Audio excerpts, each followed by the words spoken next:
So our team was challenged by E-Extension to document successes, challenges, and opportunities when it comes to climate and extreme weather programming in Extension across the United States. So to do so, we had a set of goals guiding our project.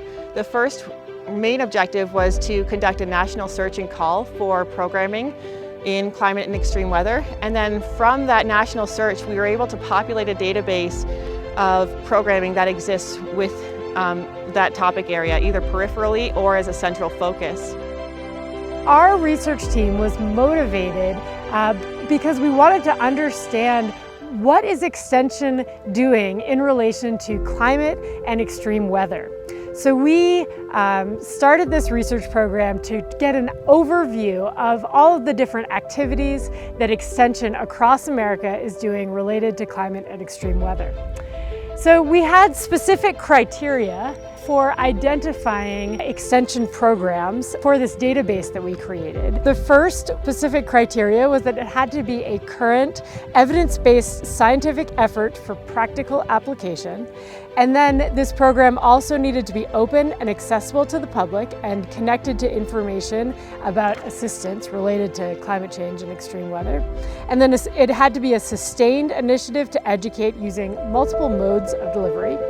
And then also it focuses specifically on climate change and/or extreme weather as the primary learning outcome. So we looked all across America and we found around 50 programs that were specifically focused on climate change or extreme weather. So from this, we saw that the highest number specifically focused on climate change and a lesser number focused on dealing with extreme weather, and just a small minority focused on both. One important finding that we found is that there are very few youth programs connected to extreme weather or climate change. There's also very little evidence of program evaluation. So there's not much data on the amount of difference that these programs are making. So as we did this overview, trying to identify these climate and extreme weather programs, we built this database, and then we also categorized each program according to a framework from Project Drawdown. So Project Drawdown is a nonprofit that has identified and ranked solutions to climate change. These solutions are the most equitable and most quick ways of reducing the concentration of greenhouse gases in the atmosphere. And Drawdown created 3 major categories.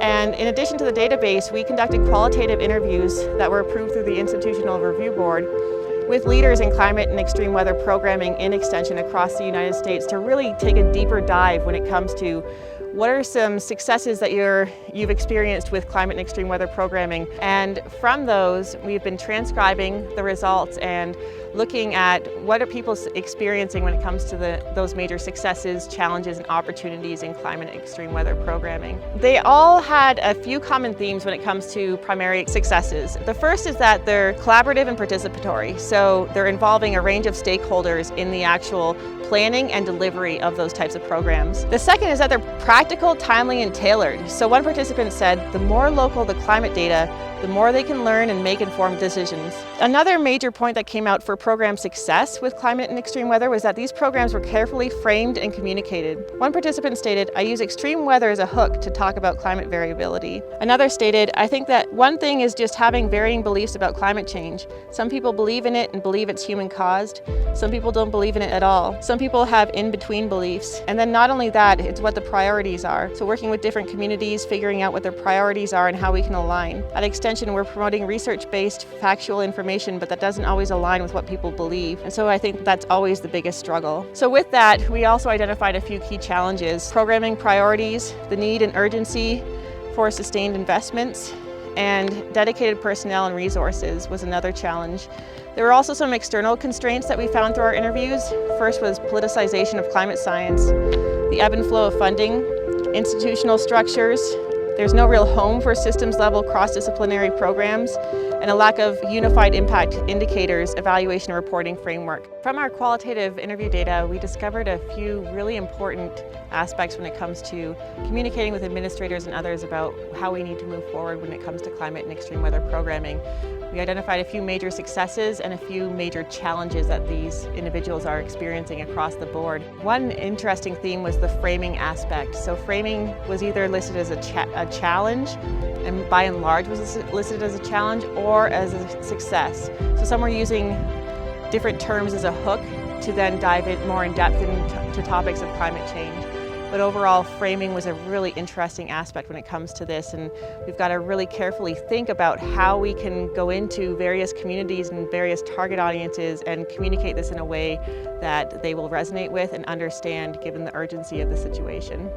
As we use the drawdown framework, some conclusions that we draw from that is that extension programming is largely focused on land and agriculture in relation to solutions to climate change. And we see an opportunity for extension to broaden and include more potential solutions to climate change in their programming. So some of the overarching conclusions that we have from this research is that we see a need for more youth programming related to climate and extreme weather.